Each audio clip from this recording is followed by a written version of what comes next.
A few years ago, my life took a turn I never expected. To say that the ground was taken from under my feet is an understatement.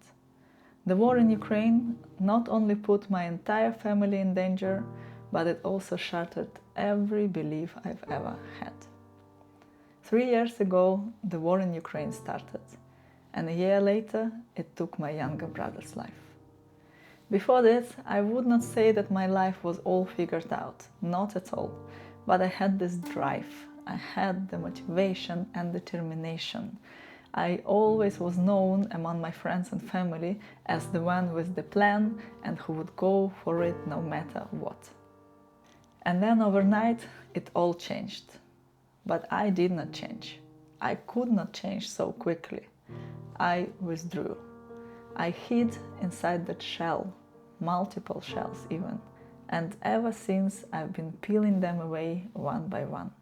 3 years into the war, 2 years of immense grief, and only now I'm starting to understand where I am, and more importantly, who I am. If I take away all the determination, plans and ambitions, who am I underneath it all?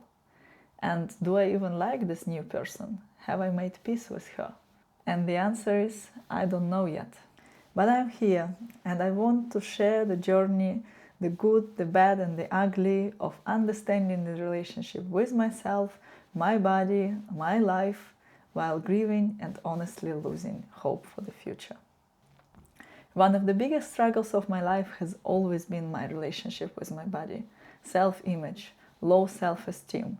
I've spent years on extreme diets and being in this yo-yo cycle of weight loss and gain, and whether I realized it or not, it shaped my entire identity.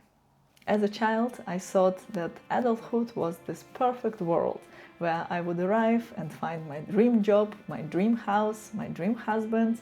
Obviously, I would have my dream body and I would live like this forever. Did anyone else think this way, or is it just me? But the reality of adulthood presented itself in a completely different way. Every milestone, every achievement was counterbalanced by another hurdle, a new loss. First my grandparents passing, then the war, then my brother's death, and there is still no perfect body. It all made me question everything. And eventually I arrived to this conclusion which I was always afraid of in the past. What's the point? What's the point in trying harder? What's the point in carrying on? What's the point in setting yet another goal and trying to achieve it? It all seemed pointless. And yet, one thing kept me going. My addiction in the best possible way to my gym. In 2018, I started aerial classes and I became obsessed with the way they challenged my body and my mind. By the time my life fell apart, my gym routine was already set on autopilot, for which I am immensely grateful. It was not a choice anymore. It was just get up, go, do the routine, come back.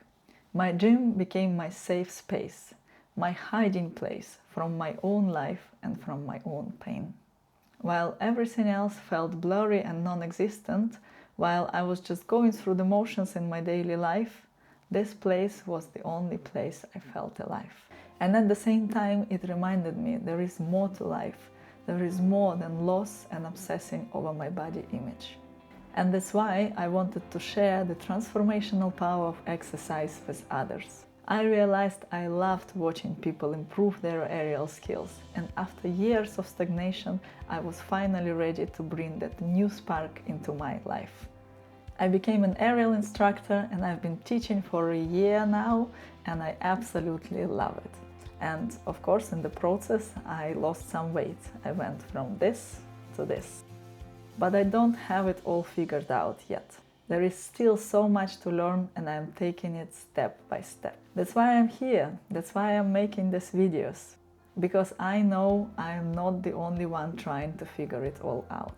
I will be talking about everything from exercise routines, weight loss, grief, but most importantly about how to deal with our worst self-critics, ourselves. So if you are on your own journey trying to figure life out too, subscribe to my channel and let's do this together. I will see you in the next video. Bye.